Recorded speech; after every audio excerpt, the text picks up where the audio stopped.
Hello students. तो आज फिर हम वही स्टार्ट करने जा रहे हैं। हमारा चैप्टर चल रहा था सॉल्यूशन। सॉल्यूशन के अंदर हम क्या कर रहे थे? कंसंट्रेशन को एक्सप्रेस करने के डिफरेंट टर्म्स। क्या पढ़ रहे थे? कंसंट्रेशन को एक्सप्रेस करने के डिफरेंट टर्म्स पढ़ रहे थे।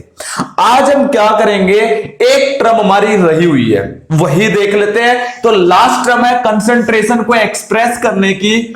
जो एक सॉल्यूशन होता है उसकी कंसंट्रेशन होती है, उसकी लास्ट टर्म है एक्सप्रेस करने की नॉर्मेलिटी। क्या है बेटा लास्ट टर्म? नॉर्मेलिटी क्या होता है बेटा? आपसे लास्ट टर्म ये पूछ रहा है, व्हाट इज नॉर्मेलिटी? नॉर्मेलिटी क्या है? कंसंट्रेशन को एक्सप्रेस करने की लास्ट टर्म है बेटा। अब नॉर्मेलिटी को हम कैपिटल एन से डिनोट करते हैं। किससे डिनोट किया जाता है? कैपिटल एन से डिनोट करते हैं। अब क्या होता है नॉर्मेलिटी के अंदर? देखिएगा, अभी तक आपने एक टर्म पढ़ी थी मोलैरिटी। ये उसके साथ मैच होती है बेटा बहुत सारे मायनों में। कैसे मैच होती है? मोलैरिटी को आपने कैपिटल एम से डिनोट किया था। इसमें आपने क्या लिया था? 1 लीटर वॉल्यूम लिया था सॉल्यूशन का। तो नॉर्मेलिटी में भी क्या है? हमने 1 लीटर सॉल्यूशन लिया है, यानी कि सॉल्यूशन का वॉल्यूम 1 लीटर जब लेते हैं तो उसके अंदर जितने मोल्स ऑफ सोल्यूट होते थे उसको तो आप क्या नाम देते थे? That is known as molarity. यही कहते थे ना। आज हम उस सोल्यूट को मोल्स की टर्म में नहीं लेंगे, आज लेंगे, आज भी हम सोल्यूट, लेकिन सोल्यूट के ग्राम इक्विवेलेंट्स लिए जाएंगे बेटा।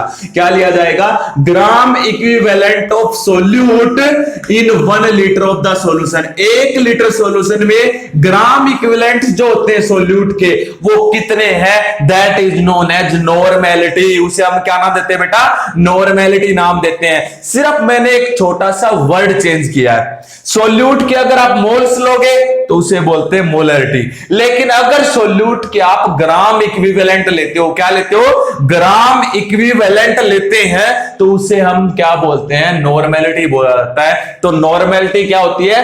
Number of gram equivalent of solute present in per litre of the solution. प्रत्येक 1 लीटर सॉल्यूशन में कितने ग्राम इक्विवेलेंट है सोल्यूट के, उसे हम क्या नाम देते हैं? नॉर्मेलिटी नाम देते हैं। क्या नाम दिया जाता है? नॉर्मेलिटी नाम दिया जाता है। और सोल्यूट के जितने मोल्स होते हैं 1 लीटर सॉल्यूशन में, उसे हम क्या नाम देते हैं? मोलैरिटी नाम देते हैं। तो आज हमने सिर्फ सोल्यूट को ग्राम इक्विवेलेंट की टर्म में रखा है, पीछे हमने सोल्यूट को मोल्स की टर्म में रखा था। सिर्फ माइनर सा डिफरेंस है। आप सोल्यूट को किस में रखोगे? ग्राम इक्विवेलेंट्स। अब बेटा ये ग्राम इक्विवेलेंट्स क्या होती है? इस यूनिट के अंदर जो कंसंट्रेशन को एक्सप्रेस करने की नॉर्मेलिटी है ना बेटा, इसके जो ग्राम इक्विवेलेंट है ये बहुत ही ज्यादा इंपॉर्टेंट है। आपने +1 में एक इक्विलिब्रियम का चैप्टर पढ़ा था, वहां पे भी सुना होगा, एक एसिड और एक बेस जब 2 रिएक्शन करते हैं तो ये किसके ऊपर करते हैं? ग्राम इक्विवेलेंट्स के ऊपर करते हैं। बेटा कोई भी 2 चीजें अगर रिएक्शन कर रही है, मान लेते हैं कि ए रिएक्शन कर रहा है और एक बी रिएक्शन कर रहा है, तो इसका भी 1 ग्राम इक्विवेलेंट चाहिए आपको और इसका भी 1 ग्राम इक्विवेलेंट चाहिए, तब इनके बीच में रिएक्शन होती है, अदरवाइज कभी रिएक्शन नहीं होती बेटा। आप ध्यान से देखिएगा, आपको मान लेते मैंने लिख दिया, मैंने क्या लिखा? लेट अस कंसीडर, मैंने लिख दिया H2SO4 और इसकी रिएक्शन मैं NaCl से करवाना चाहता हूं। अगर आप बैलेंस करोगे तो इसके कितने लेने पड़ेंगे? 2 लेने के बाद अब ध्यान से सुनिएगा, इस NaCl के आपने 2 लिए तो क्या बना? Na2SO4 प्लस में क्या बन गया? 2HCl। ये रिएक्शन कंप्लीट हुई। लेकिन आप क्या सोचते होगे? इसका 1 यूज हुआ, इसका 2। लेकिन बेटा एग्जैक्टली अच्छे से जब हम नॉर्मेलिटी की टर्म में देखते हैं ना, इसका जब 1 ग्राम इक्विवेलेंट लोगे तो इसका भी आपको 1 ग्राम इक्विवेलेंट लेना होता है। ये कैसे लेना होता है? एक बार मेरे साथ बने रहिएगा, मैं आपको बताऊंगा कैसे 2 रिएक्टेंट कभी भी रिएक्शन करते हैं, उनके मोल्स चेंज हो सकते हैं। इसके 2 मोल्स यूज हो रहे हैं, इसका 1 मोल्स यूज हो रहा है। जब रिएक्शन को देखते तो ये जो आगे होता है ये मोल्स होते हैं, इसका 1 मोल्स यूज हो रहा है, इसके 2 मोल्स यूज हो रहे हैं। लेकिन एग्जैक्टली देखोगे तो इसका 1 ग्राम इक्विवेलेंट है तो इसका इसका भी कितने है, 1 ग्राम इक्विवेलेंट है बेटा। दोनों ग्राम इक्विवेलेंट के बेस पे रिएक्शन करते हैं। तो जितनी भी रिएक्शन है, जितने भी रिएक्टेंट है आपस में जो ये रिएक्शन करते हैं, ये किस बेस पे करते हैं बेटा, ग्राम इक्विवेलेंट के बेस के ऊपर करते हैं। एक रिएक्टेंट का ग्राम इक्विवेलेंट दूसरे रिएक्टेंट के 1 ग्राम इक्विवेलेंट से ही रिएक्शन करता है। तभी तो हम इस टर्म में क्या पढ़ रहे हैं, ग्राम इक्विवेलेंट्स की टर्म में पढ़ रहे हैं। और जब सोल्यूट के ग्राम इक्विवेलेंट्स प्रत्येक 1 लीटर में कितने हैं, उसे हम क्या नाम देते हैं बेटा, नॉर्मेलिटी। तो आज मैं आपको बताऊंगा ग्राम इक्विवेलेंट्स क्या होते हैं, फिर आपको मैं एक रिएक्शन भी करके दिखाऊंगा। कैसे आज तक हम समझ रहे थे भी इसके 1 मोल इसके 2 मोल, ये बात सही है, लेकिन ग्राम इक्विवेलेंट के टर्म में ये हमेशा रिएक्शन होती है बेटा। कोई भी रिएक्शन है वो ग्राम इक्विवेलेंट की टर्म में होती है। और ग्राम इक्विवेलेंट हमें कहता है कोई भी 2 रिएक्टेंट जब रिएक्शन करते हैं तो उन दोनों का 1-1 ग्राम इक्विवेलेंट लेना होता है। कितना लेना होता है, 1-1 ग्राम इक्विवेलेंट। इसका भी 1 ग्राम इक्विवेलेंट और इसका भी कितना लेना होता है, 1 ग्राम। यहां पे भी 1 ग्राम ही यूज हुआ है, लेकिन वो आपको तब पता चलेगा जब आपको ग्राम इक्विवेलेंट निकालने आते होंगे। पहले हम ग्राम इक्विवेलेंट सीखेंगे, उसके बाद में वापस नॉर्मेलिटी पे आऊंगा बेटा। तो एक बार ग्राम इक्विवेलेंट देखिए क्या होते हैं, हो जाएगा बेटा। ये आप इसको नोट डाउन कर लीजिएगा सब चीजों को, नॉर्मेलिटी की डेफिनेशन भी लिख लीजिएगा। It may be defined as number of gram equivalent of solute, number of gram equivalent of solute present in per liter of the solution, present in per liter of the solution, called normality। इसे हम क्या नाम देते हैं बेटा, normality नाम दिया जाता है। इसे क्या नाम दिया जाता है, नॉर्मेलिटी नाम देते हैं। अब क्या है, when any two reactant react their gram equivalent should be equal, उनके ग्राम इक्विवेलेंट क्या होने चाहिए, इक्वल होने चाहिए। अगर इसका 1 है तो इसका भी कितना लेना पड़ेगा आपको, 1 लेना पड़ेगा। इसके 2 है तो इसके भी कितने लेने पड़ेंगे, 2 लेने पड़ेंगे। वो मैं बताऊंगा कैसे आपको। पहले आप ग्राम इक्विवेलेंट देखिए अब क्या होते हैं। तो आगे हमारे पास है ग्राम इक्विवेलेंट कैसे कैलकुलेट करते हैं, तो मैं इसको रफ कर देता हूं। अब आप ग्राम इक्विवेलेंट देखिए बेटा, ग्राम इक्विवेलेंट कैसे कैलकुलेट करते हैं। वो चाहे आप किसी के भी कैलकुलेट कर लो, लेकिन यहां पे हमें किसके कैलकुलेट करने हैं, सोल्यूट के। वैसे आप किसी के भी कर सकते हो ग्राम इक्विवेलेंट कैलकुलेट, लेकिन ग्राम इक्विवेलेंट का एक बार फॉर्मूला देखिएगा क्या होता है। आपने अभी तक मोल्स का फॉर्मूला सुना है, क्या सुना था मोल का फॉर्मूला, गिवन वेट डिवाइड में क्या लेते हैं बेटा, मोलर मास। क्या लेते हैं, डिवाइड में मोलर मास। इसमें भी कुछ ऐसा ही है, इसमें भी आपके पास गिवन वेट दिया हुआ मिलेगा, डिवाइड में इसमें एक नई चीज आती है, नई चीज है इक्विवेलेंट मास। क्या आता है बेटा, इक्विवेलेंट मास आता है इसमें। देखो अब एक नई चीज आ गई आपके पास, बाकी सब कुछ सेम है। पहले आपके पास नया क्या आया, ग्राम इक्विवेलेंट्स। फिर आपके पास एक नई चीज क्या आई, यहां पे मोल्स में तो गिवन वेट डिवाइड में मोलर मास, जो आप +1 से पढ़ते आ रहे हो, 10 से पढ़ते आ रहे हो। अब एक नई कहानी क्या आ गई, ग्राम इक्विवेलेंट्स के लिए आपको गिवन वेट तो मोल्स में भी है, लेकिन इसमें डिवाइड में क्या है, इक्विवेलेंट मास है बेटा। इसमें क्या है, डिवाइड में इक्विवेलेंट मास। अगर गिवन वेट को इक्विवेलेंट मास से डिवाइड करोगे तो आपके पास बनेगा ग्राम इक्विवेलेंट्स, और अगर गिवन वेट को मोलर मास से डिवाइड करेगा तो आपके पास क्या बनेगा, मोल्स बनेंगे। आपके पास क्या बनेंगे, मोल्स बनेंगे। अब आपके पास इक्विवेलेंट मास, एक नई कहानी आ गई, क्या है, इसको इक्वेशन 1 मान लो बेटा। क्या मान लो, इसको इक्वेशन 1 मान लेता हूं। अब आप देखते जाइएगा इक्विवेलेंट मास, और सुनो क्या होता है इक्विवेलेंट मास। बहुत सारे कड़ी जुड़ते जाएंगे बेटा इसके अंदर, ध्यान से बने रहिएगा, बीच में मत छोड़िएगा। इक्विवेलेंट मास देखिए। अब इक्विवेलेंट मास क्या है, इक्विवेलेंट मास की सुनिए बेटा। इक्विवेलेंट मास का फॉर्मूला होता है मोलर मास। जिसका भी इक्विवेलेंट मास आपको निकालना है, उसका सबसे पहले आपको मोलर मास चाहिए। क्या चाहिए, मोलर मास। उसके मोलर मास को आप n फैक्टर से डिवाइड कर दो। किससे डिवाइड कर दो, n फैक्टर से डिवाइड कर दो। तो मैंने क्या किया, किसी का भी इक्विवेलेंट मास अगर मुझे चाहिए है तो उसके मोलर मास को किससे डिवाइड करूंगा, n फैक्टर से। किससे डिवाइड करूंगा, कौन सी क्वांटिटी से डिवाइड करूंगा, n फैक्टर से डिवाइड करूंगा बेटा। किससे, n फैक्टर से डिवाइड करूंगा। अब आप n फैक्टर सुनिए क्या होता है। अब आपके पास एक और नई कहानी आ गई, क्या आ गई, n फैक्टर। क्या आ गया बेटा, n फैक्टर आ गया। तो अब n फैक्टर सुनिए क्या होता है। n फैक्टर वैसे बहुत सारी चीजों के लिए बहुत अलग अलग होता है। मैं आपको क्या है 2-3 बातें बताऊंगा, उसमें आपका एन फैक्टर कवर हो जाएगा, कंप्लीटली कवर हो जाएगा। आप कहीं पे भी रख देना, आपका आंसर एकदम एग्जैक्ट आएगा। तो आप सुनिएगा एन फैक्टर क्या होता है। वैसे तो एन फैक्टर बहुत डिटेल में भी जा सकते हैं, वो फुल्ली डिटेल अगर आपको चाहिए तो मेरी इसी यूनिट की नीट की जो वीडियो आपके पास आएंगी उसमें आप देखिएगा। लेकिन आपके board, CBSE board, ICSE board, Haryana board, NEET, यहां तक कि आप नॉर्मल लेवल के अगर आप देखोगे तो आपका एन फैक्टर मैं इसी वीडियो में सब कुछ कवर करवा दूंगा। लेकिन एक अलग तरीका है एन फैक्टर का, वो आपको हायर स्टडीज में कंपटीशन फोकस की मेरी जो नीट की वीडियो आएंगी उसमें देखिएगा। अब एन फैक्टर सुनिए बेटा क्या होता है। इन सबको एक साइड में रख दो, एक बार इसको भी रख दो, मोल्स को भी रख दो, इसको भी रख दो। अब एन फैक्टर सुनिए, आप एन फैक्टर किसका निकालना चाहते हैं, पहला क्वेश्चन तो ये आ गया आपके पास। आप किसका एन फैक्टर निकालना चाहते हैं। मान लेते हैं मैं सबसे पहले लिखता हूं एन फैक्टर फॉर एसिड। किसके लिए लिख रहे हैं बेटा, एन फैक्टर फॉर एसिड। तो आप एन फैक्टर देखिए बेटा, एसिड का क्या होता है। अगर मैं एसिड का बात करूं एन फैक्टर की, तो एन फैक्टर के एसिड, जो एसिड का एन फैक्टर होता है उसका नाम होता है बेसिसिटी। क्या नाम होता है, बेसिसिटी। तो आप जल्दी से नोट डाउन कर लीजिएगा, लिख लीजिएगा, N factor of an acid is known as basicity. N factor of acid is known as basicity. बोलो बेटा इतना हो गया या नहीं हो गया। किसी भी एसिड का एन फैक्टर क्या होता है, बेसिसिटी होता है। अब बेसिसिटी सुनिए क्या होती है, यानी कि एसिड का एन फैक्टर क्या होता है उसको हम बेसिसिटी बोलते हैं। तो देखिएगा, मान लेते हैं मेरे पास HCl एसिड है। कौन सा एसिड है, HCl एसिड है।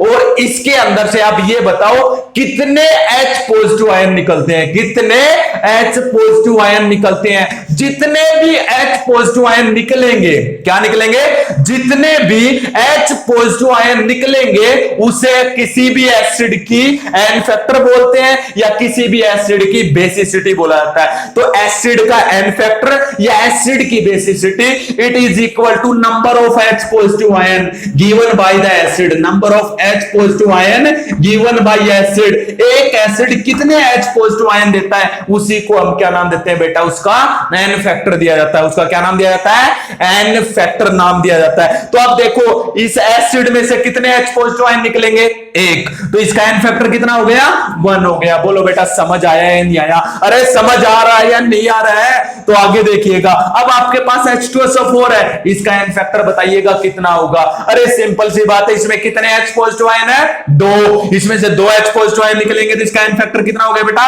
2। तो इसका एन फैक्टर कितना हो गया, 2 हो गया। इस तरीके से आप कोई भी एसिड रख सकते हो।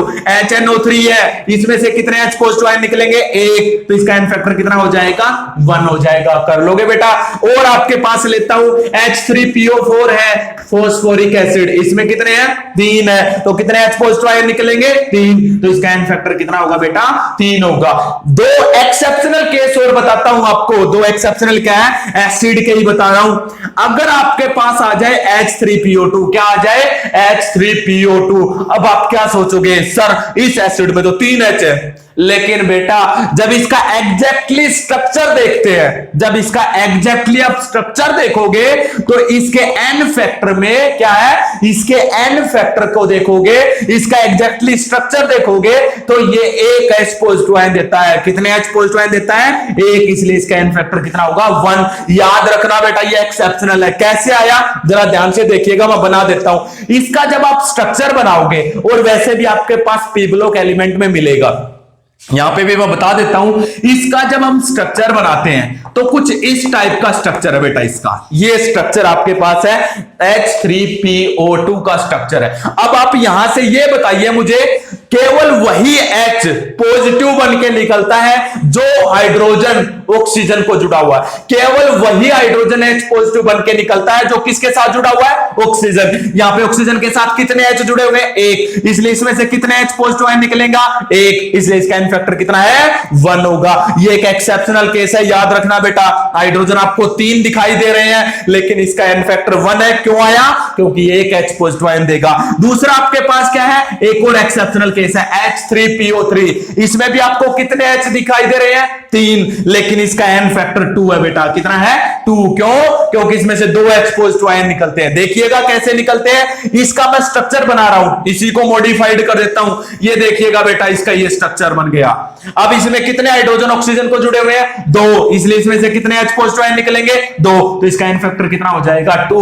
बोलो बेटा, किसी एसिड का एन फैक्टर आप कैलकुलेट कर लोगे या नहीं कर लोगे? हो जाएगा या नहीं हो जाएगा? देखा कितना आसान था। पता नहीं आप क्या क्या सोच रहे थे, सर तो क्या क्या करवाएंगे। अरे आप ध्यान से देखिए तो सही, बने तो रहिएगा मेरे साथ, आपको सब कुछ मिलेगा बेटा। कंप्लीट आपको सिलेबस मिलेगा, +1 का सिलेबस, +2 का सिलेबस, आगे फिर नीट की वीडियो। अभी तो मैं चला हूं, जिस दिन दौड़ूंगा उस दिन देखना बेटा, एक दिन पक्का दौड़ेंगे, रुकेंगे नहीं। अभी तो रेंग रहा हूं, फिर चलूंगा, फिर दौड़ूंगा, रुकूंगा नहीं बेटा। इस बार अब की बार ठान ली है, क्योंकि मैं क्या है, वो समंदर हूं जिसके अंदर तूफान अभी उठा नहीं है। जिस दिन उठेगा तो बहुत खतरनाक होगा। तो देखना बूझ चुका है, देखते जाइएगा। हो गया बेटा एन फैक्टर फॉर एसिड। आगे देखिएगा,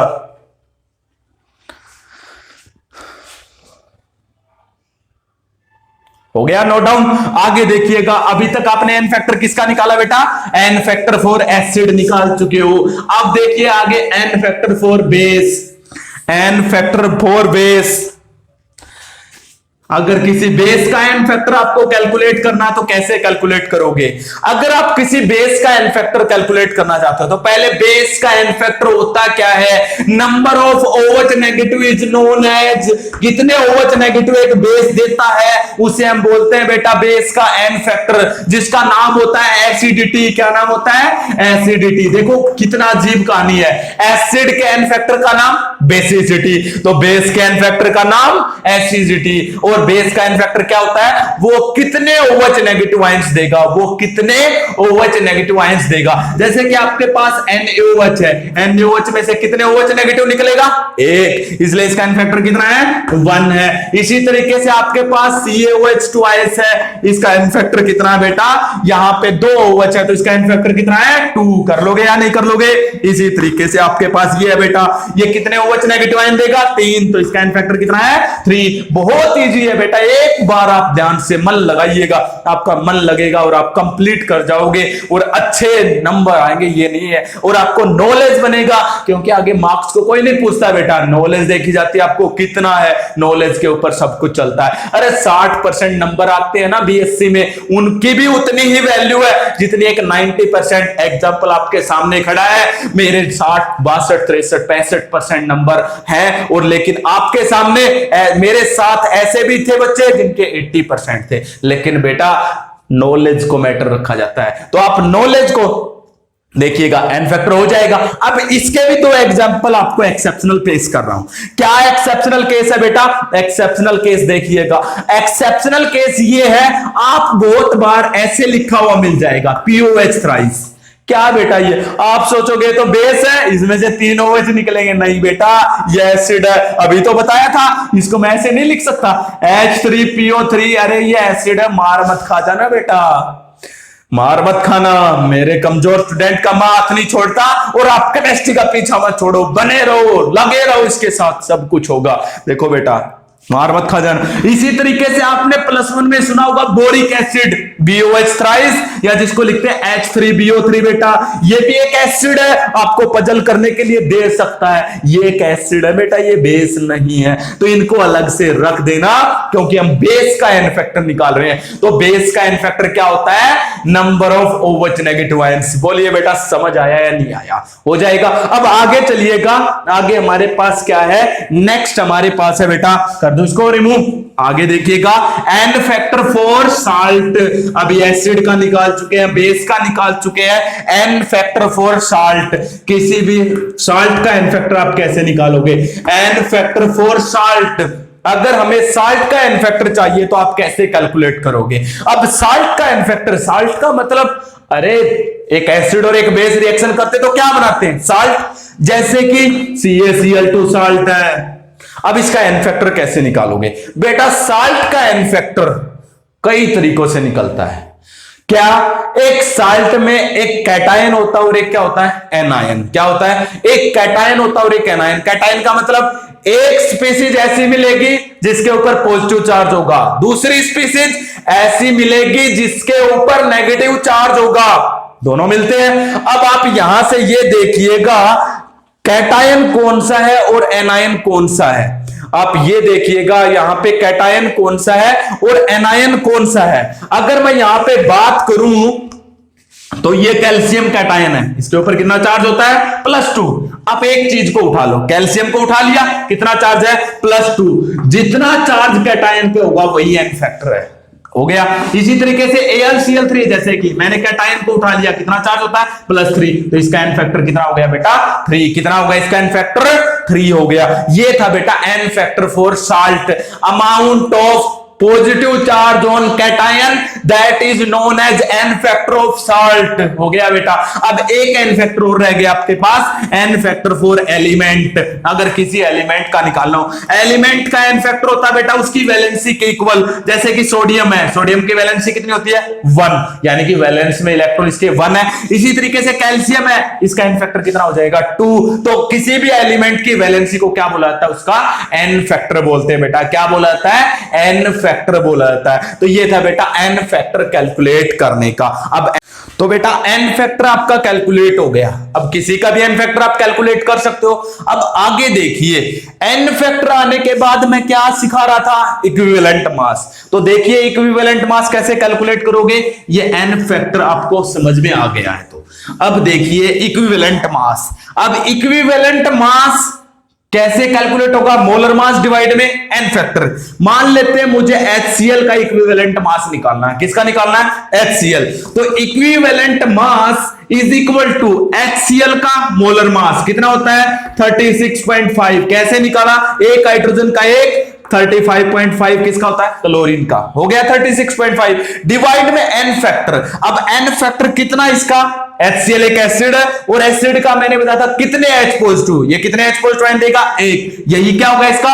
एन फैक्टर। तो इसका एन फैक्टर कितना हो गया? 1। अब एक बात बताओ, तो मैं ये कह सकता हूं जिसका एन फैक्टर 1 है उसका इक्विवेलेंट मास किसके इक्वल आया बेटा? मोलर मास के। तो जिसका भी एन फैक्टर 1 होगा उसका इक्विवेलेंट मास किसके इक्वल आएगा बेटा? उसके मोलर मास के इक्वल आएगा। अदरवाइज आप डिवाइड कर देना, इक्विवेलेंट मास बन जाएगा। बोलो बेटा इसमें कोई क्वेश्चन है या नहीं है? कर लोगे या नहीं कर लोगे? अब हो जाएगा आपका। तो आप एन फैक्टर आ गया, इक्विवेलेंट मास निकाल देना। अब आगे बढ़ते जाइएगा, एक एक स्टेप को जोड़ते जाइएगा बेटा। ये एन फैक्टर आपको निकालना आ गया, इक्विवेलेंट मास भी आ गया। अब आगे क्या है? इसको इक्वेशन 1 माना था, इसको इक्वेशन क्या मान लूं? 2। इस 2 की वैल्यू 1 में पुट करो तो क्या बन जाएगी? 1 वाली हमारी gram equivalent is equal to given weight as it is है, गिवन वेट डिवाइड में इक्विवेलेंट मास की जगह मुझे क्या रखना है? मोलर मास डिवाइड में क्या है? N factor. जो ये डिवाइड करूंगा ये कहां पे चला जाएगा? ऊपर चला जाएगा बेटा। तो ये मल्टीप्लाई में क्या आ जाएगा बेटा? एन फैक्टर आ जाएगा। तो आपका ग्राम इक्विवेलेंस निकालने का फॉर्मूला देखो क्या बन गया? गिवन वेट डिवाइड में मोलर मास मल्टीप्लाई में क्या आ गया? N factor. इसको इक्वेशन क्या नाम दे दूं बेटा? 3 नाम दे दूं। क्या नाम दे दूं इसको? इक्वेशन नंबर 3 नाम दे दो। इतना बोलो बेटा, कुछ पूछना है या नहीं पूछना है? तो जब भी आपको ग्राम इक्विवेलेंट्स निकालने हो, क्या फॉर्मूला बन गया? गिवन वेट डिवाइड में molar mass multiply N factor. आप ये फॉर्मूला लगाओ, वो लगाओ, अरे इससे बेटर सीधा है, क्या करो? ग्राम इक्विवेलेंट्स बनाओ, गिवन वेट डिवाइड में molar mass multiply N factor. Otherwise पहले आपको इक्विवेलेंट मास निकालना पड़ेगा, फिर ये फॉर्मूला। इसलिए मैं तुम्हें इजी बना रहा हूं, बना दिया। और इजी देखिए कैसे बनाओगे, और इजी का भी ये लो, ये इक्वेशन 3, इसको इक्वेशन 4 मान लो, जो आप बहुत दिनों से पढ़ रहे हो। +1 9 10th में आपने पढ़ी होगी। मोल्स बनाने का फॉर्मूला गिवन वेट डिवाइड में मोलर मास। इस 4 की वैल्यू इस 3 में रखिएगा। देखिएगा गिवन वेट डिवाइड में मोलर मास, इसकी जगह पे मैं क्या लिख सकता हूं? मोल्स लिख सकता हूं। इसकी जगह पे मैं क्या लिख सकता हूं? मोल्स लिख सकता हूं। इसलिए ग्राम इक्विवेलेंट क्या बन गए मेरे? Gram equivalent is equal to, इसकी जगह पे मैं क्या लिख सकता हूं, ये मोल्स, और इसको किससे मल्टीप्लाई कर दो बेटा, n फैक्टर से। किससे मल्टीप्लाई कर दो, n फैक्टर से। तो गिवन वेट डिवाइड में मोलर मास किसके इक्वल आ गया, मोल्स, और आगे क्या है, n फैक्टर। तो ग्राम इक्विवेलेंट निकालने का एक और फॉर्मूला बन गया, क्या बना, मोल्स मल्टीप्लाई n फैक्टर। क्या बन गया बेटा, मोल्स मल्टीप्लाई n फैक्टर। बोलो बेटा समझ आ रहा है या नहीं आ रहा। अब आप देखिएगा नॉर्मलिटी पे आ जाइएगा। नॉर्मलिटी क्या थी, gram equivalents of the solute present in per litre of the solution. पहले आप ये बताओ बेटा, ग्राम इक्विवेलेंट्स बनाने आ गए या नहीं आ गए, अरे समझ आ रहा है या नहीं आ रहा है, या कोई और लैंग्वेज देखें, अरे इससे इजी क्या होगा बेटा, अरे आप नोट डाउन कीजिएगा, आगे बढ़ते हैं फिर। तो आप इनमें से कोई भी फॉर्मूला जो आपका मन करे यूज कर सकते हो, यानी कि ग्राम इक्विवेलेंट इस फॉर्मूले से भी निकाल सकते हो, ग्राम इक्विवेलेंट इस फॉर्मूले से भी निकाल सकते हो, ग्राम इक्विवेलेंट इस फॉर्मूले से भी निकाल सकते हैं। मतलब ग्राम equivalent is equal to moles multiply n factor. बोलो बेटा इसमें कुछ पूछना है, हो गया, फिर बढ़ूं आगे। तो अब मैं इसको रफ कर देता हूं। अब रफ करने के बाद आगे देखते जाइएगा क्या बनता है। आगे आपके पास, आगे हमारे पास बनता बेटा, अब नॉर्मलिटी का फॉर्मूला बताता हूं आपको क्या है। मोलरिटी का फॉर्मूला लिखता हूं एक साइड में, पहले मोलरिटी का फॉर्मूला लिख लेता हूं बेटा, मोलरिटी क्या होती है, उसके बाद ही नॉर्मलिटी के हाथ बढ़ेंगे। तो पहले मोलरिटी का फॉर्मूला बताओ बेटा क्या होता है। मोलरिटी का फॉर्मूला होता है मोल्स ऑफ सोल्यूट डिवाइड में क्या होता है बेटा, volume of solution in litre, यही होता है ना बेटा। अब नॉर्मलिटी का फॉर्मूला, नॉर्मलिटी में भी मैंने यही बताया था, बस एक चेंज किया था, मोल्स ऑफ सोल्यूट की जगह मुझे क्या रखना है, ग्राम इक्विवेलेंट ऑफ सोल्यूट, बाकी तो सेम है। तो आप रख दीजिएगा ग्राम इक्विवेलेंट ऑफ सोल्यूट डिवाइड में क्या आएगा बेटा, volume of solution in litre, divide में क्या आएगा, volume of solution in litre. साथ के साथ यूनिट और बनाइएगा बेटा, क्या बन गई, ग्राम इक्विवेलेंट की यूनिट ग्राम इक्विवेलेंट ही होती है, नीचे लीटर है, लीटर ऊपर जाएगा क्या हो जाएगा, इनवर्स, इसलिए क्या यूनिट बन गई, ग्राम इक्विवेलेंट लीटर इनवर्स। क्या यूनिट बन गई बेटा, ग्राम इक्विवेलेंट लीटर इनवर्स। ये किसकी यूनिट बनी है, ये आपकी नॉर्मलिटी की यूनिट बनी है। किसकी यूनिट बनी है बेटा, नॉर्मलिटी की यूनिट बनी है, ग्राम इक्विवेलेंट लीटर इनवर्स हो जाएगा बेटा। अब आप क्या करोगे, आपको करना क्या है, ये नॉर्मलिटी का फॉर्मूला, ये इसकी यूनिट है, इसकी यूनिट अगर आपने नोट डाउन कर ली तो मैं इसको हटा देता हूं। अब आप देखिएगा, इसको इक्वेशन 1 नाम दे दीजिएगा बेटा, और इसको इक्वेशन 2 नाम दे दीजिएगा। अब आप देखिएगा बेटा, अब आप क्या है, gram equivalents of solute, sorry gram equivalents of solute. अब आपने थोड़ी देर पहले ग्राम इक्विवेलेंट ऑफ सोल्यूट निकालने का फॉर्मूला किया था, क्या किया था बेटा, आपने किया था मोल्स मल्टीप्लाई, क्या किया था बेटा, n फैक्टर। क्या किया था, मोल्स मल्टीप्लाई n फैक्टर। बोलो बेटा किया था या नहीं किया था। इसको इक्वेशन क्या मान लेते हैं, 3 मान लेते हैं। 3 की वैल्यू 1 में पुट कीजिएगा, पुटिंग 3 in 1, तो नॉर्मलिटी क्या बन गई, normality is equal to gram equivalent of solute की जगह मैं क्या लिख सकता हूं, मोल्स मल्टीप्लाई n फैक्टर। तो रख दिया मैंने मोल्स मल्टीप्लाई n फैक्टर, और क्या है, ये मैंने ग्राम इक्विवेलेंट की जगह रखा, और नीचे क्या है, volume of solution in litre. नीचे क्या रहेगा, वही सेम रहेगा बेटा नीचे वाला, तो क्योंकि मैंने ग्राम इक्विवेलेंट की जगह नया क्या रख दिया, मोल्स मल्टीप्लाई n फैक्टर। बोलो बेटा इतना हो गया या नहीं हो गया आपके पास। अब आगे बढ़ते जाइएगा, अब देखिएगा, मैं इस n फैक्टर को थोड़ा सा अलग लिख दूं, कोई चेंज तो नहीं आएगा, अरे कोई चेंज नहीं कर रहा हूं, बस इतना कर रहा हूं, यहां से लिख देता हूं मल्टीप्लाई n फैक्टर। बोलो बेटा इतना कर सकता हूं या नहीं कर सकता हूं। इसको इक्वेशन 4 मानिएगा, क्या मान लो, इसको इक्वेशन 4। अब आप क्या करो, 2 की वैल्यू 4 में पुट करो, पुटिंग 2 in 4, पुटिंग 2 in 4। देखिए ये आपका क्या है बेटा, ध्यान से देखिए, ये क्या है, ये मोल्स ऑफ सोल्यूट है, डिवाइड में वॉल्यूम ऑफ सॉल्यूशन लीटर। इसको क्या बोलते हैं, अरे इसको मोलरिटी बोला जाता है। ये देखो मोल्स ऑफ सोल्यूट डिवाइड में volume of the solution in litre. तो इस पूरे की जगह पे मैं क्या रख सकता हूं, मोलरिटी रख सकता हूं। क्या रख सकता हूं बेटा, मोलरिटी रख सकता हूं। तो आप रख दीजिएगा इसकी जगह मोलरिटी, तो क्या बनेगा, तो आप देखिएगा क्या बनेगा, नॉर्मलिटी इज इक्वल टू, क्या बन गया, नॉर्मलिटी इज इक्वल टू, आगे आपके पास क्या बन गया, इस पूरे की जगह में क्या रख सकता हूं, मोलरिटी रख सकता हूं। क्या रख सकता हूं, क्योंकि ये पूरा किसके इक्वल है, मोलरिटी के इक्वल, मल्टीप्लाई आगे एन फैक्टर आ गया, क्या आ गया बेटा, एन फैक्टर आ गया है।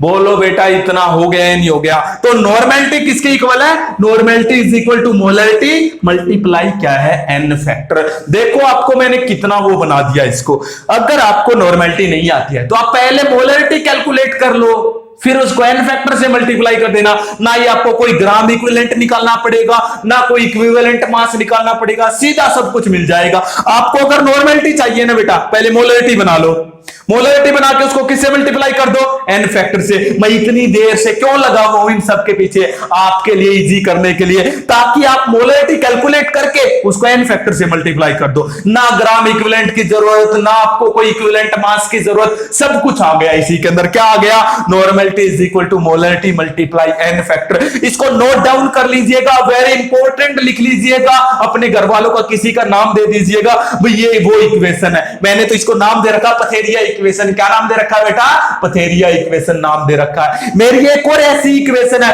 उसको केमिस्ट्री इक्वेशन नाम दे रखा है। एक और इक्वेशन है, मैंने उसको मैनपाल इक्वेशन नाम दे रखा है मेरे नाम से। एक और इक्वेशन मेरे पास ऐसी आएगी, मैं आगे आपको बताऊंगा, उसको मैंने रवि इक्वेशन, जो रवि पथेरिया ना, उनकी फिजिक्स की वीडियो चल रही है, उनका नाम दे रखा है। तो आप इनको नाम देते रहिएगा, इसको आप अपने घर वालों का कोई नाम दे दीजिएगा ताकि आपको याद रहे। तो इस इक्वेशन को मैंने पथेरिया इक्वेशन नाम दे रखा। बोलो बेटा normality is equal to molarity multiply N factor. समझ आया या नहीं आया? अरे कुछ नजदीक लग रहा होगा पहले से। तो ये हो गया बेटा आपका नॉर्मेलिटी।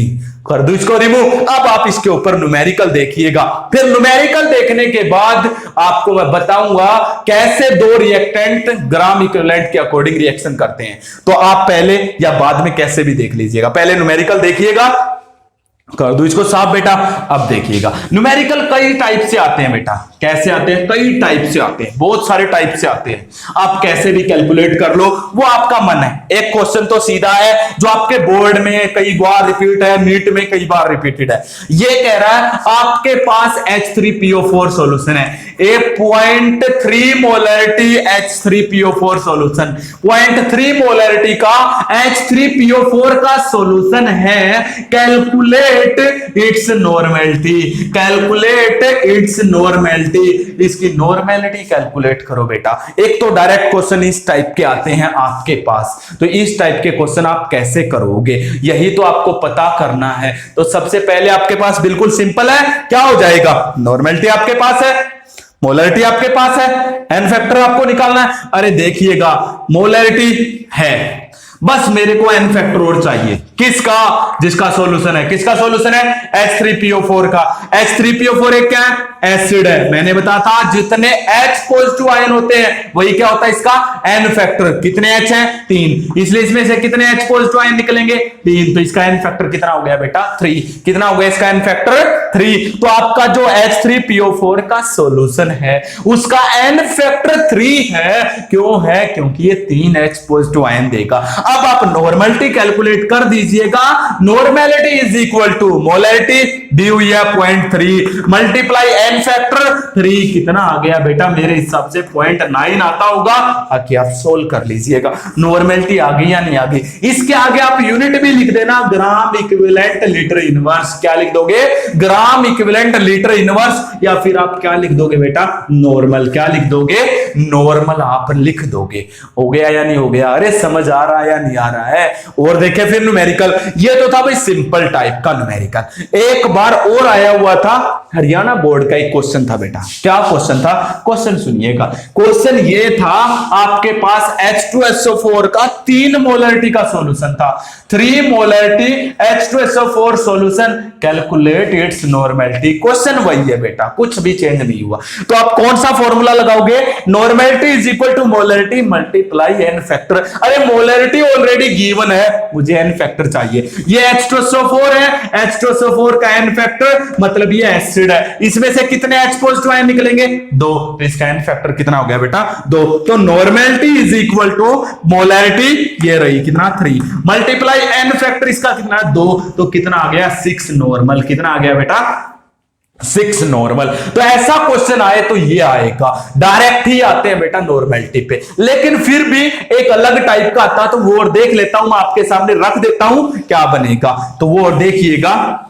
अब बस फॉर्मूला याद रख लीजिएगा। अगर याद नहीं रही ना बेटा तो आप उसको लिख लिया करो पहले ही, जैसे कि न्यूमेरिकल आ गया नॉर्मेलिटी का, तो सबसे पहले स्टार्टिंग में लिख लो मोलरिटी मल्टीप्लाई एन फैक्टर, एक कॉर्नर में लिख लो रफ कॉपी में, पहले आप रफ में निकालते होगे उसको अलग से रख लिया, लो भी सारी प्रॉब्लम सोल्व। अब इसके अकॉर्डिंग मैं चलूंगा तो एक क्वेश्चन लिख लीजिएगा, ये कह रहा आपके पास एक सॉल्यूशन है 20% by mass NaOH solution, 20% by mass NaOH solution with density 1 ग्राम पर ml। कितनी डेंसिटी दे रखी है? 1 ग्राम पर ml। Calculate normality. क्या कैलकुलेट करनी है बेटा? नॉर्मेलिटी। कभी कभी आपको लिख देता है, सीधा नॉर्मेलिटी नहीं पूछेगा, कभी कभी क्या पूछता है, क्वेश्चन लिखिएगा, कभी कभी पूछता है calculate concentration in, calculate concentration in gram equivalent पर लीटर। ग्राम इक्विवेलेंट पर लीटर में इसकी कंसंट्रेशन कैलकुलेट करो, कई बार ये पूछ लेता है। और ग्राम इक्विवेलेंट पर लीटर किसकी यूनिट होती है? नॉर्मेलिटी की। इसका मतलब क्या पूछा हुआ आपसे? नॉर्मेलिटी पूछी हुई है। क्या पूछा हुआ आपसे? नॉर्मेलिटी पूछ रखा बेटा, और कुछ अलग चीज नहीं पूछ रखी है, तो आपको नॉर्मेलिटी कैलकुलेट होनी चाहिए। अब आगे देखते जाइएगा। सबसे पहले आप इसको सोल्व कैसे करोगे? सबसे पहले हमें क्या बनानी है? मोलैरिटी बनानी है। तो मोलैरिटी का फॉर्मूला तो आप पीछे से ही पढ़ते आ रहे हो। क्या फॉर्मूला होता है? मोल्स ऑफ सोल्यूट डिवाइड में क्या होता है? Volume of solution in litre. Volume of solution in litre. तो पहले मैं मोलैरिटी कैलकुलेट कर लेता हूं, इस मोलैरिटी से नॉर्मेलिटी बना लूंगा। तो देखते जाइएगा। सबसे पहले मुझे क्या चाहिए? Moles of solute. लेकिन परसेंटेज बाय मास, क्या मतलब है इसका? इसका मतलब ये है मास ऑफ सॉल्यूशन कितना है? 100 ग्राम। कितना है बेटा? 100 ग्राम। उसके बाद डेंसिटी ऑफ सॉल्यूशन कितनी दी हुई है?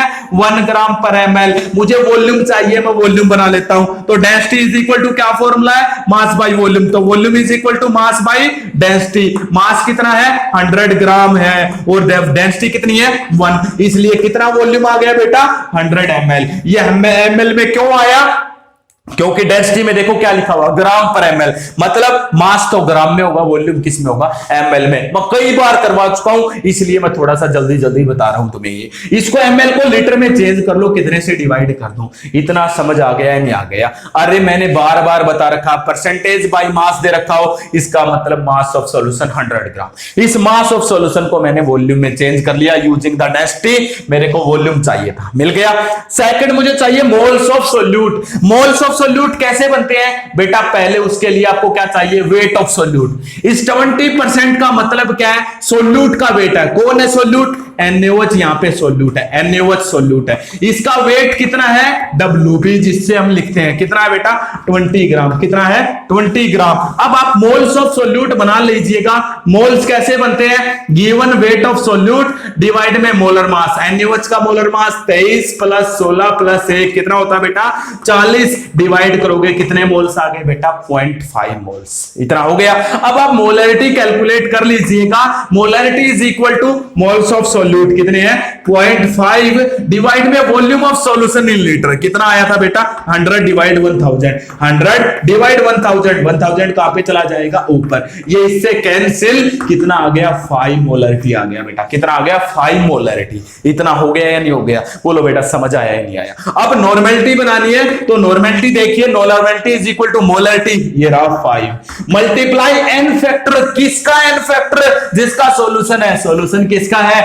NaOH का है। और NaOH एक बेस है। बेस का एन फैक्टर क्या होता है? जितने OH है। कितने OH है? 1। तो 1 से ही मल्टीप्लाई करो। तो यहां पे नॉर्मेलिटी भी कितनी आ गई? 5 नॉर्मल। तो यहां पे एक बात तो आपको समझ में आ गई होगी, जिसका एन फैक्टर 1 होता है उसकी नॉर्मेलिटी और मोलैरिटी दोनों क्या होती हैं? इक्वल होती हैं। दूसरे टाइप के न्यूमेरिकल आपके पास ये है बेटा। इनमें कोई क्वेश्चन हो, किसी भी प्रकार का डाउट हो तो बताइएगा, मेरे से डिस्कस कीजिएगा, मेरे से बात कीजिएगा, फिर आगे बढ़ेंगे। बोलो बेटा, इसमें कोई क्वेश्चन हो किसी भी टाइप का तो मैं आपके सामने रख सकता हूं। ये था बेटा नॉर्मेलिटी। कमेंट सेक्शन में आप कमेंट करके क्वेश्चन रख सकते हो, मेरे से डिस्कस कर सकते हो। अगर आपकी ज्यादा प्रॉब्लम है तो मेरा आपको नंबर मिल जाएगा, आप उसके ऊपर क्या है व्हाट्सएप कर दो, आपकी नई वीडियो बना दूंगा उन प्रॉब्लम्स की। बोलो बेटा, नॉर्मेलिटी पर आया या नहीं आया समझ में? हो गया? अब नॉर्मेलिटी के ऊपर आगे के न्यूमेरिकल आपको कब समझ में आएंगे? तब समझ में आएंगे। मैंने तुम्हें बताया था दो रिएक्टेंट कैसे रिएक्शन करते हैं। एक का अगर 1 ग्राम इक्विवेलेंट लोगे तो दूसरे रिएक्टेंट का भी आपको कितना लेना पड़ेगा? 1 ग्राम इक्विवेलेंट। दो रिएक्टेंट जब रिएक्शन करते हैं तो दोनों के ग्राम इक्विवेलेंट इक्वल होने चाहिए, ठीक है। मोल्स अलग अलग हो सकते हैं लेकिन ग्राम इक्विवेलेंट हमेशा कितने होते हैं बेटा? इक्वल होते हैं। कितने होते हैं? ग्राम इक्विवेलेंट हमेशा इक्वल होते हैं। तो आपको ग्राम इक्विवेलेंट इक्वल होने चाहिए। जैसे कि एग्जांपल ले लेते हैं, कैसे मैंने बताया है, इसको हटा दूं। अब देखिएगा एक एग्जांपल लेते हैं। एग्जाम्पल क्या है? मान लेते हैं मैंने फिर से वही लिया बेटा, NaCl की रिएक्शन मैं H2SO4 से करवा रहा हूं और मैंने बैलेंस किया तो इसके दो, तो रिएक्शन क्या हुई? Na2SO4 प्लस H2O क्या बना बेटा? सॉरी HCl बना, यही है ना। अब यहां पे आप क्या करे हो? इसके 2 मोल्स हैं, ये सही है, इसके मोल्स 2 हैं, इसका 1 मोल है। कैसे पता चला? ये आगे लिखा हुआ। मोल्स तो बात सही है लेकिन ग्राम इक्विवेलेंट की बात करेंगे। अगर इसका 1 ग्राम इक्विवेलेंट यूज हुआ तो इसका भी 1, इसके 2 यूज हुए तो इसके भी कितने यूज होंगे? 2। तो दोनों के ग्राम इक्विवेलेंट्स देखिए कैसे बनते हैं। ग्राम इक्विवेलेंट्स बनाने का फॉर्मूले पे आइए। Gram equivalent is equal to moles multiply N factor.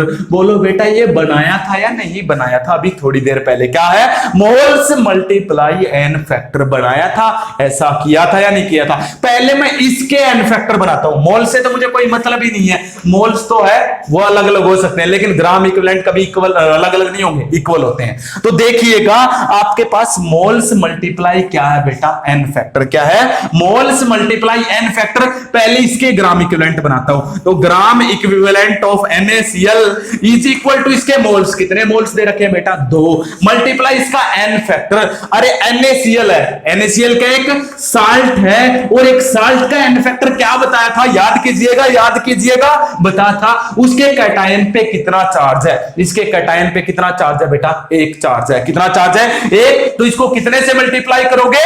1 से मल्टीप्लाई करोगे। तो इसको 1 से मल्टीप्लाई किया तो इसके एन फैक्टर कितने आ गए? 2। कितना आ गया बेटा इसके? तो सॉरी इसके ग्राम इक्विवेलेंट्स कितने हैं? 2 है यहां पे। अब इसके ग्राम इक्विवेलेंट्स बनाइएगा। किसके बनाओगे? H2SO4 के ग्राम इक्विवेलेंट्स, इसके ग्राम इक्विवेलेंट बनाइए। ग्राम इक्विवेलेंट का वही फॉर्मूला, मोल्स। कितने मोल्स है बेटा इसके?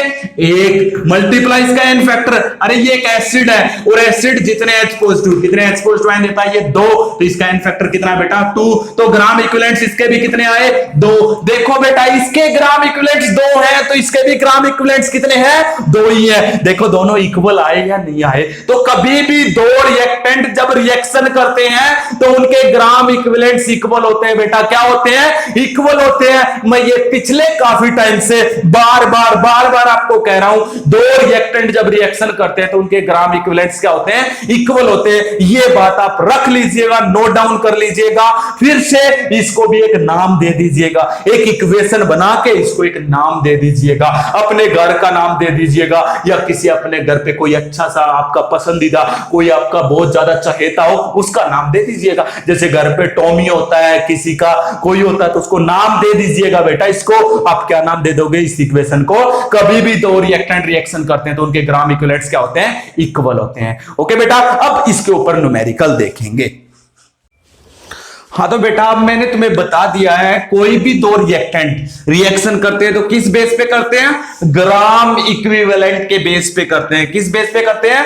Gram equivalent. और ग्राम इक्विवेलेंट किसके अंदर यूज होता है? नॉर्मेलिटी के अंदर। किसके अंदर यूज होता है बच्चों?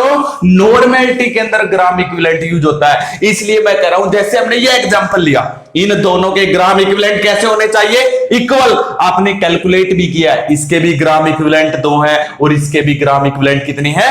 2 है। इसलिए क्या है, कोई भी दो रिएक्टेंट रिएक्शन करते हैं तो वो किस बेस पे करते हैं? उनके ग्राम इक्विवेलेंट्स क्या होने चाहिए? इक्वल होने चाहिए। अब देखिएगा इसके ऊपर न्यूमेरिकल कैसे बनते हैं। मैं इसलिए तुम्हें इतना फोकस कर रहा हूं भी, ग्राम इक्विवेलेंट्स इक्वल होने चाहिए, ग्राम इक्विवेलेंट्स इक्वल होने चाहिए। अब देखिएगा आप इनके ऊपर क्या क्वेश्चन बनते हैं। तो चलते हैं आगे।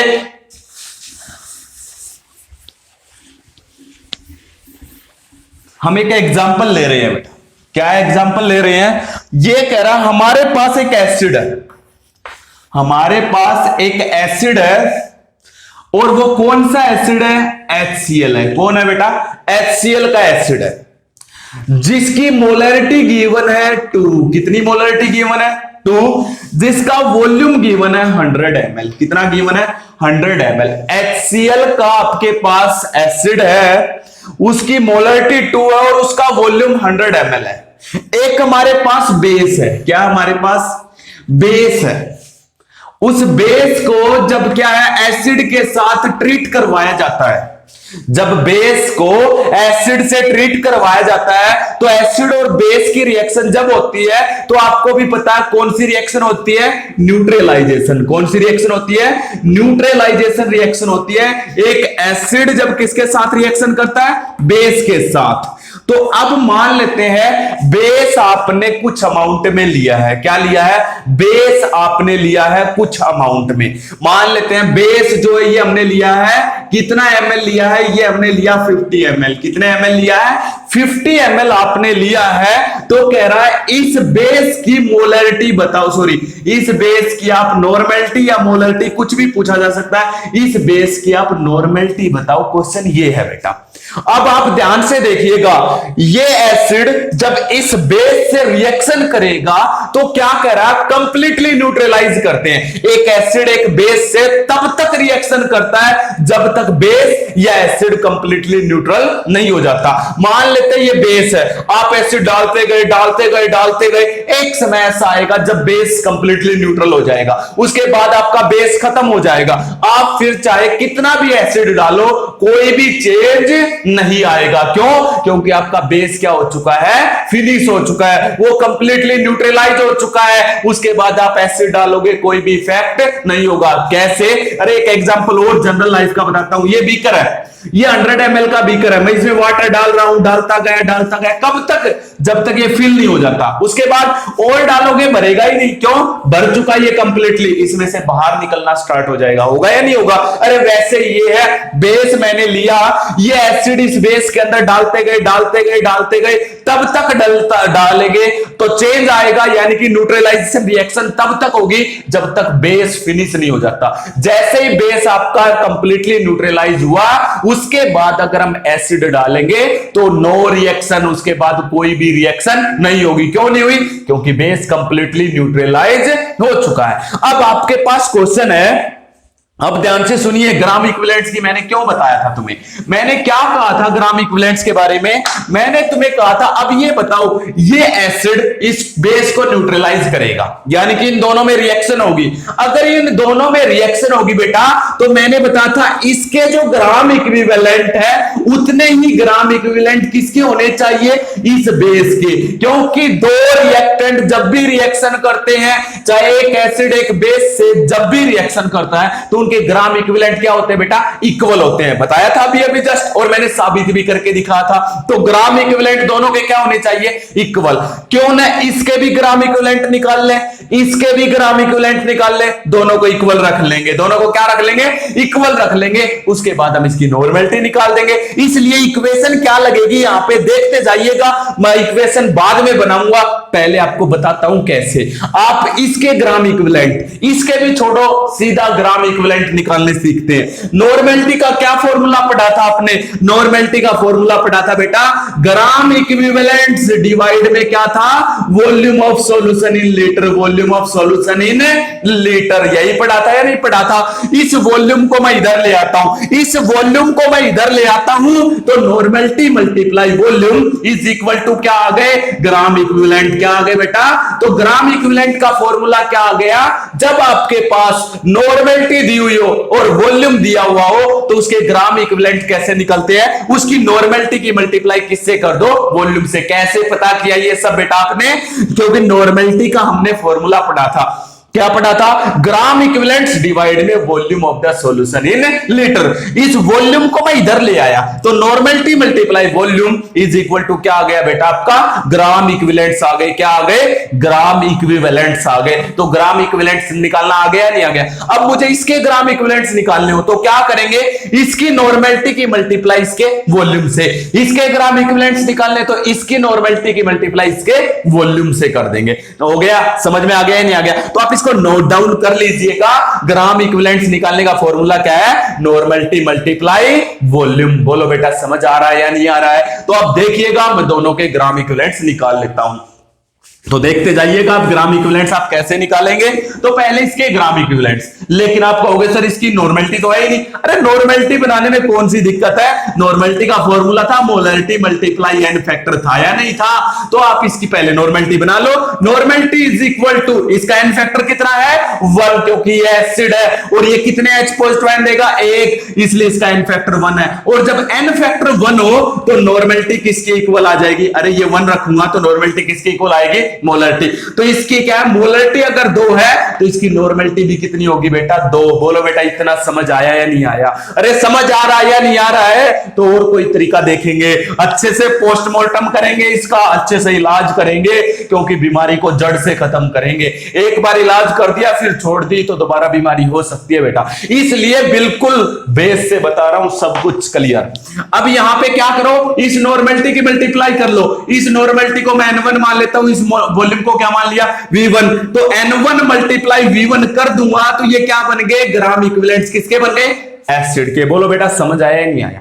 इस बेस के वॉल्यूम को मैं V2 मान लेता हूं, इस बेस की नॉर्मलिटी को मैं N2 मान लेता हूं, तो इसकी मल्टीप्लाई इससे कर दोगे N2 मल्टीप्लाई V2, तो ये किसके ग्राम इक्विवेलेंट्स आ गए बेटा? बेस के। किसके आ गए? बेस के ग्राम इक्विवेलेंट्स। और मैंने बताया है जब भी कोई दो चीजें रिएक्शन करती हैं तो उनके ग्राम इक्विवेलेंट्स क्या होने चाहिए? इक्वल होने चाहिए। तो मैं रख सकता हूं ये ग्राम इक्विवेलेंट्स इसके इक्वल होंगे, इसलिए इक्वेशन क्या बन गई?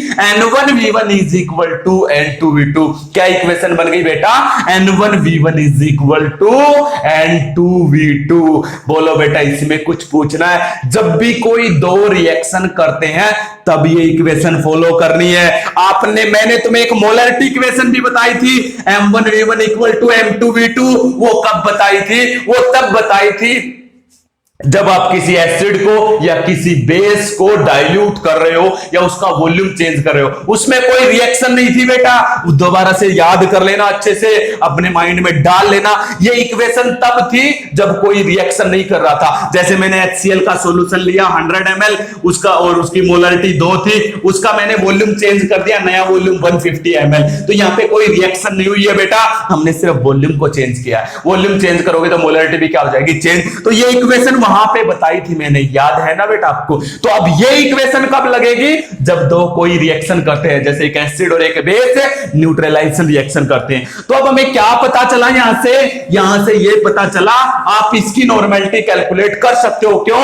क्योंकि इसके ग्राम इक्विवेलेंट्स इसके ग्राम इक्विवेलेंट के इक्वल होंगे, क्योंकि ये तब तक रिएक्शन करेंगे जब तक इनके ग्राम इक्विवेलेंट्स इक्वल है, उसके बाद रिएक्शन नहीं होगी। तो इसका N1 कितना है? 2 है, और इसका जो वॉल्यूम है वो कितना है? 100 ml है, इक्वल टू इसकी नॉर्मलिटी आपको कैलकुलेट करनी है, मल्टीप्लाई इसका वॉल्यूम कितना है बेटा? 50 ml। अब आप कहोगे सर आप ये ml में क्यों ले रहे हो, इसको लीटर में लो बेटा, मैंने लीटर में भी ले लिया, इसको भी लीटर में आप ले सकते हो, लेकिन लीटर में करोगे तो ये 1000 से 1000 कैंसिल, इसलिए बेटा आप लीटर में लो या ना लो कोई चेंज नहीं आएगा। इसलिए मैं जहां पे चेंज आएगा मैं वहां पे आपको बताऊंगा भी आपको ml में लेना या लीटर में लेना। यहां पे तो कोई चेंज ही नहीं आना। अरे ये 1000 इधर आएगा, ऊपर चला जाएगा तो 1000 से 1000 कैंसिल, इसलिए इसका कोई भी चेंज नहीं होना है। तो अब आप निकाल दीजिएगा क्या फॉर्मूला रह गया, सॉरी क्या रह गया? N2 ही तो निकालना है। N2 इज इक्वल टू ये 50 इधर आके नीचे आ जाएगा, तो 2 मल्टीप्लाई 100 डिवाइड में क्या आ गया? 50। बोलो बेटा समझ आया या नहीं आया? तो 2 कितनी हो गई? 4। इसका मतलब इसकी नॉर्मलिटी कितनी है बेटा? 4 है। तो ऐसे केसेस में नॉर्मलिटी इक्वेशन लगेगी N1V1 is equal to N2V2। बोलो बेटा समझ आया या नहीं आया? अरे यही तो था, इसलिए तो मैं तुम्हें कह रहा था। तो जब भी आपको कोई एसिड या बेस रिएक्शन करते हो, अगर आपको उनकी मोलरिटी भी दी हुई हो ना बेटा, तब भी आप नॉर्मलिटी इक्वेशन लगाओ ताकि आपको फायदा हो। अगर आप नॉर्मलिटी इक्वेशन नहीं लगाते हो, अगर आप मोलरिटी इक्वेशन लगाते हो तो वो गलत हो जाएगा बेटा। मोलरिटी इक्वेशन तब लगेगी जब कोई एसिड या बेस क्या कर रहे होंगे? रिएक्शन, सॉरी, कोई सी एसिड को या बेस को डाइल्यूट कर रहे होंगे। बोलो बेटा समझ में आया या नहीं आया। अब मैं थोड़ा सा चेंज करता हूं, क्या चेंज करता हूं, इन इक्वेशन को थोड़ा सा मॉडिफाइड भी कर सकते हो आप, लेकिन आपके लिए बेस्ट से बेस्ट तरीका यही है, जब भी आपको ये एक एसिड या बेस की रिएक्शन करवा रहे हो तो हमेशा नॉर्मेलिटी का यूज करना। किसका यूज करना है? नॉर्मेलिटी। क्यों? क्योंकि नॉर्मेलिटी में ग्राम इक्विवेलेंट्स होते हैं, और कोई भी दो चीजें रिएक्शन करती हैं तो वो किस बेस पे करती हैं? ग्राम इक्विवेलेंट्स। हो जाएगा बेटा। तो ये था आपके पास एक इक्वेशन। एक और क्वेश्चन लिखिएगा, थोड़ा सा फास्टली नोट डाउन कीजिएगा, मैं इसको रफ कर देता हूं। तो आपके पास कह रहा है ये 50 ml H2SO4 लिखो, ए 50 ml H2SO4 solution, 50 ml H2SO4 solution with 3 normality react with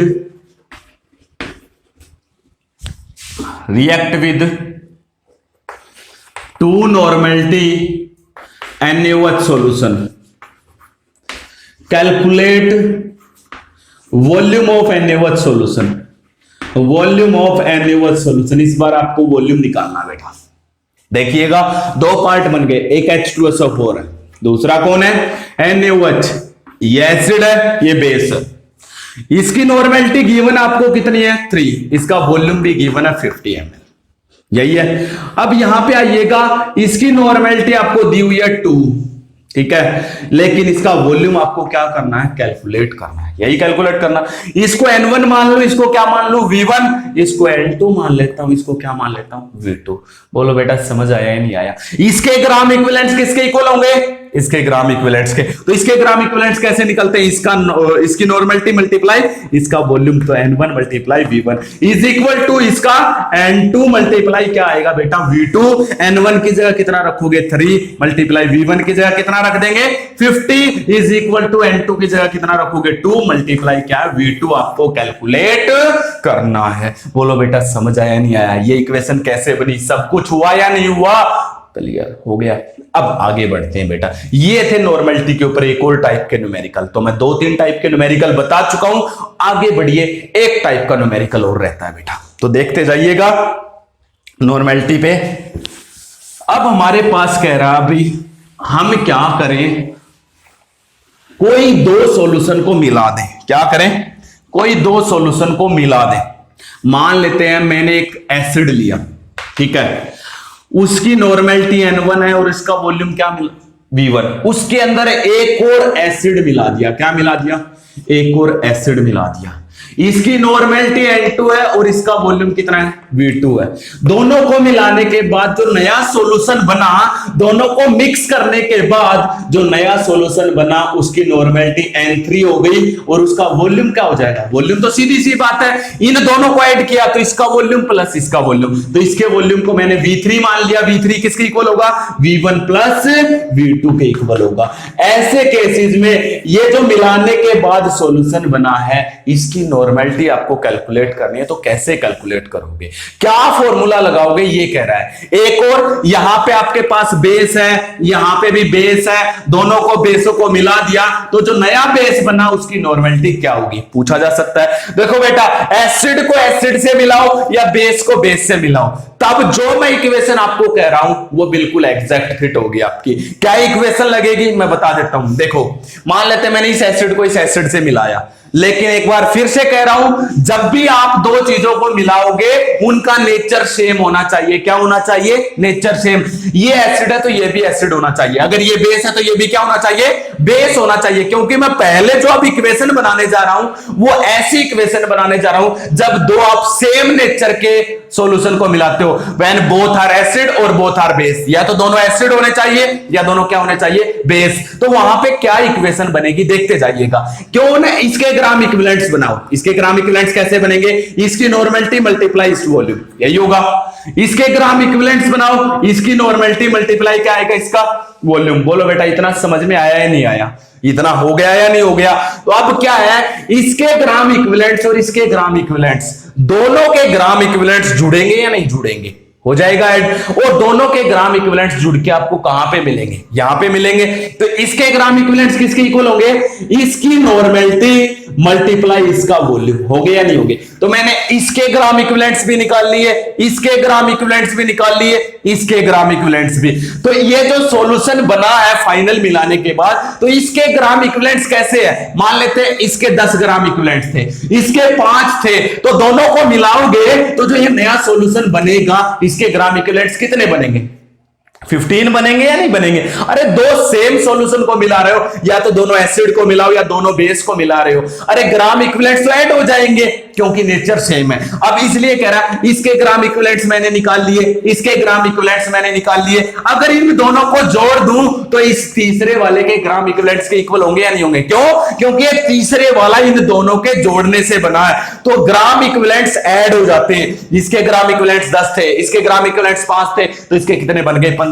तो ये 15 कैसे आया, जब इसके 10 को इसके 5 के साथ जोड़ा गया। तो इस तरीके से इसके ग्राम इक्विवेलेंट्स प्लस इसके ग्राम इक्विवेलेंट्स इक्वल टू इसके ग्राम इक्विवेलेंट्स। बोलो बेटा ये इक्वेशन बन गई या नहीं बन गई। इसलिए इक्वेशन क्या बन गई, N1V1 plus N2V2 is equal to N3V3। लेकिन एक बार फिर से कह रहा हूं, ये इक्वेशन तब लगेगी बेटा जब दो एसिड या दोनों बेस सेम नेचर वाले सॉल्यूशन को मिलाओगे। ये एसिड है तो ये भी एसिड होना चाहिए, ये बेस है तो ये भी क्या होना चाहिए, बेस होना चाहिए, ये साल्ट है तो ये भी साल्ट होना चाहिए। बेटा सेम नेचर के मिलाओगे, डिफरेंट नेचर वालों को नहीं मिला सकते, तो वहां पे ये इक्वेशन लगेगी। एक एग्जांपल देता हूं, ये कह रहा है आपके पास NaOH का सॉल्यूशन है, कितने का, 2 नॉर्मेलिटी का NaOH का सॉल्यूशन है जिसका वॉल्यूम 50 ml है।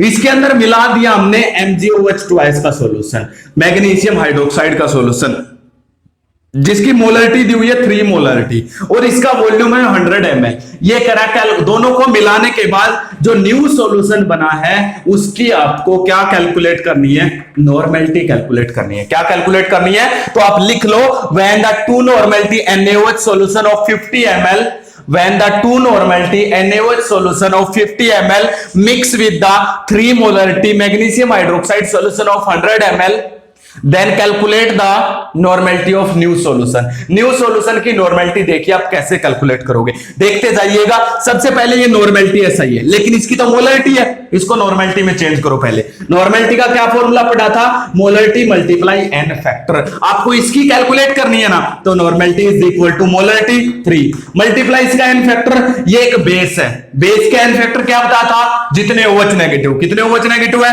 2, इसलिए 2 से मल्टीप्लाई कर दो तो कितना आ गया 6। तो मैं यहां पे क्या लिख लूं 6। अब ये मोलरिटी नहीं क्या बन गई, नॉर्मेलिटी। बोलो बेटा इतना समझ आया या नहीं आया, इतना हो गया तो आगे हम बढ़ते हैं। आगे कहां पे चलते हैं, अब इस इक्वेशन में लगा देते हैं। ये इनिशियल है, ये फिर सेकंड और ये फाइनल। अब N1 कितना मान लिया 2 मल्टीप्लाई V1 कितना है 50 प्लस उसके बाद N2 6 multiply V2 100 equal to N3 आपको कैलकुलेट करना है। V3 कितना होगा, इसका प्लस इसका जोड़, बताया था नहीं बताया था, इसका वॉल्यूम 50 ml, इसका वॉल्यूम 100 ml, तो V3 कितना हो गया आपका, V3 हो गया 150 ml। आपको यहां से N3 कैलकुलेट करना है, कैलकुलेट कर लोगे या नहीं कर लोगे। ये थी भी इक्वेशन, लेकिन ये इक्वेशन कब लगेगी बेटा, जब दो सेम नेचर के सॉल्यूशन को मिला रहे, या तो दोनों एसिड होने चाहिए या दोनों फिर क्या होने चाहिए, बेस होने चाहिए। ये था बेटा नॉर्मेलिटी के ऊपर एक और न्यूमेरिकल हो जाएगा। आगे हम देख रहे हैं अगर डिफरेंट नेचर हो तब क्या करोगे। अगर आपके पास कैसा नेचर हो, डिफरेंट नेचर होगे तब क्या करोगे। रिमूव कर दूं बेटा इसको। अब देखिएगा अगर आपके पास डिफरेंट नेचर है तो आप कैसे फॉर्मूला बनाओगे। फॉर्मूला नहीं बनेगा भाई, उसको हम एक अलग तरीके से सोल्व करेंगे। देखते हैं अगर डिफरेंट नेचर है तब। तो डिफरेंट नेचर में आइएगा, मान लेते हैं मैंने एक एसिड ले लिया। मैं बार बार कह रहा हूं हमेशा नॉर्मेलिटी का यूज करोगे बेटा। किसका यूज करोगे, नॉर्मेलिटी का। एक HCl का एसिड लिया जिसकी नॉर्मेलिटी 2 है, जिसका वॉल्यूम 50 ml है, ठीक है। एक बेस है, बेस कौन सा है, NaOH का बेस है जिसकी नॉर्मेलिटी दी हुई है 3, वॉल्यूम दिया हुआ 100। कितना दिया हुआ बेटा 100, हो गया इतना। अब आप क्या करोगे, 100 अगर दिया हुआ है, 100 अगर दिया हुआ है तो दोनों को मिला दिया। मिलाने के बाद जो न्यू सॉल्यूशन बना, सबसे पहले तो इस नए सॉल्यूशन का वॉल्यूम बता दो मुझे बस। अरे इस नए सॉल्यूशन का वॉल्यूम इसको मिलाया इसको मिलाया, इसका 50 इसका 100, टोटल कितना हो गया 150। तो जो नया सॉल्यूशन बना है उसका वॉल्यूम तो आपके पास आ गया 150 ml। आ गया या नहीं आ गया? उसकी नॉर्मेलिटी कैलकुलेट करनी है। जरा ध्यान से देखिएगा बेटा, ये बहुत ही ध्यान से देखने का है, एक एक चीज आपके लिए बहुत ज्यादा इंपॉर्टेंट है। अब देखिएगा कैसे। सबसे पहले आप क्या करोगे, इसके ग्राम इक्विवेलेंट्स बनाओगे। क्या बनाओगे? ग्राम इक्विवेलेंट्स बनाएंगे। ग्राम इक्विवेलेंट्स कैसे बनते हैं अभी तो बता था, नॉर्मेलिटी मल्टीप्लाई वॉल्यूम बनाते हैं ग्राम इक्विवेलेंट्स। लेकिन बेटा ग्राम इक्विवेलेंट्स तब बनते हैं जब आप वॉल्यूम किस में लोगे, लीटर में। एक चीज के अगर कैलकुलेट करने, जैसे इस सॉल्यूशन के आपको कैलकुलेट करने हैं स्पेशली, तो यहां पे आपके लिए कंपलसरी है वॉल्यूम को किस में लेना पड़ेगा, लीटर में। अगर आप वॉल्यूम को लीटर में नहीं लेते हो, ml में ही लोगे, तो यहां पे ग्राम इक्विवेलेंट्स नहीं बनेंगे, यहां पे बनेंगे मिलीग्राम इक्विवेलेंट्स। क्या बनेंगे?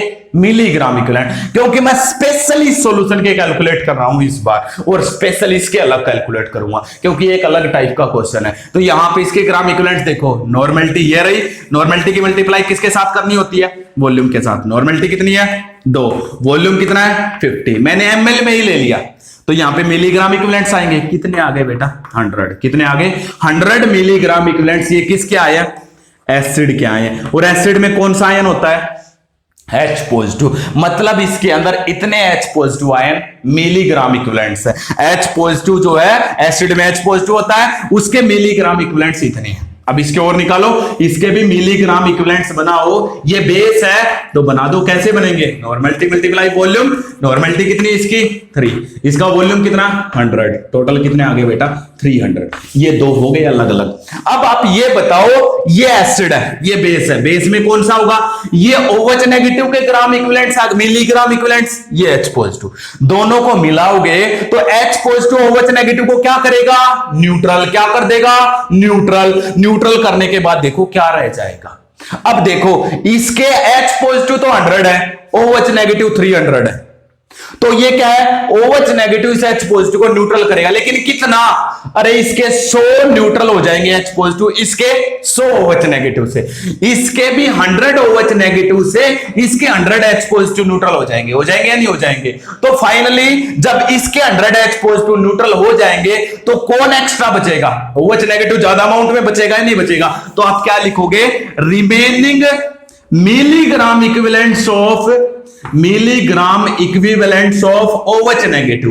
OH नेगेटिव को क्यों रहे, because it is in large amount. ये किसके अंदर है बेटा, it is in large amount. ये किसके अंदर प्रेजेंट है, it is in large amount. क्योंकि ये ज्यादा अमाउंट में प्रेजेंट है OH नेगेटिव, इसलिए कितना रह गया, इस OH में से ये H पॉजिटिव को माइनस करो, 300 माइनस 100 कितने आ गए 200 मिलीग्राम इक्विवेलेंट्स। और वो भी किसके बचे, OH नेगेटिव के। +1 के इक्विलिब्रियम में ये क्वेश्चन था बेटा आपके पास, तो ये किसके OH नेगेटिव, किसके मिलीग्राम इक्विवेलेंट्स बचे, OH नेगेटिव के। क्यों, क्योंकि OH नेगेटिव ज्यादा अमाउंट में, तो जिसके मिलीग्राम इक्विवेलेंट्स ज्यादा होंगे उसमें से कम वाले माइनस कर दोगे, और फाइनली फिर देखोगे किसके रह गए, OH नेगेटिव के। तो हम कहेंगे जो ये फाइनल सॉल्यूशन बचेगा ये बेसिक है। अगर यहाँ पे H पॉजिटिव के बचते तो हम कहेंगे ये जो फाइनल सॉल्यूशन बना है ये किसका बना है, एसिड का। अब यहाँ पे OH नेगेटिव के ज्यादा है तो इसका मतलब इन दोनों को मिलाने के बाद जो सॉल्यूशन बनेगा वो कैसा बनेगा, बेसिक। अब आप इस फाइनल सॉल्यूशन की नॉर्मेलिटी देखिए। नॉर्मेलिटी का क्या फॉर्मूला होता है,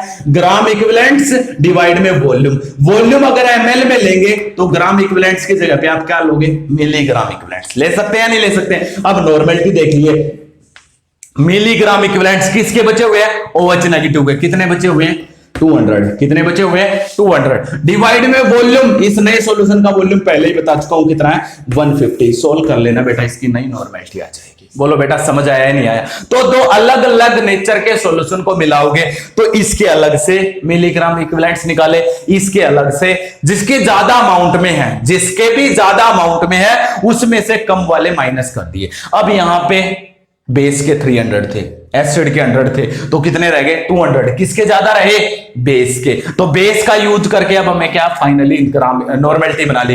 normality is equal to gram equivalent divide में वॉल्यूम इन लीटर होता है, लेकिन मैंने वॉल्यूम को ml में यूज कर लिया एज इट इज, और ग्राम इक्विवेलेंट्स मिलीग्राम इक्विवेलेंट्स में ही थे पहले। तो जब आप वॉल्यूम ml में लोगे तो आपको मिलीग्राम इक्विवेलेंट्स लेने पड़ेंगे। ये मैंने बना दिया। बोलो बेटा समझ आया या नहीं आया? हो जाएगा। इस टाइप के न्यूमेरिकल और भी हम देखेंगे। आप एक बार मेरी वीडियो के साथ बने रहिएगा, आपको मैं कंप्लीट सिलेबस प्रोवाइड करवाऊंगा। मेरे इसी चैनल पे आपको रवि पथेरिया के फिजिक्स के भी वीडियो मिल रही हैं, कुछ दिनों के बाद आपको मैथ के भी वीडियो मिलने लग जाएंगे। हम आपको सब कुछ प्रोवाइड करवाएंगे। अब मैं एक वीडियो बनाऊंगा इन सब की जो कंसंट्रेशन को एक्सप्रेस करने की डिफरेंट टर्म्स की है, उन सब के ऊपर इकट्ठे न्यूमेरिकल हो जाएगा बेटा। Thank you.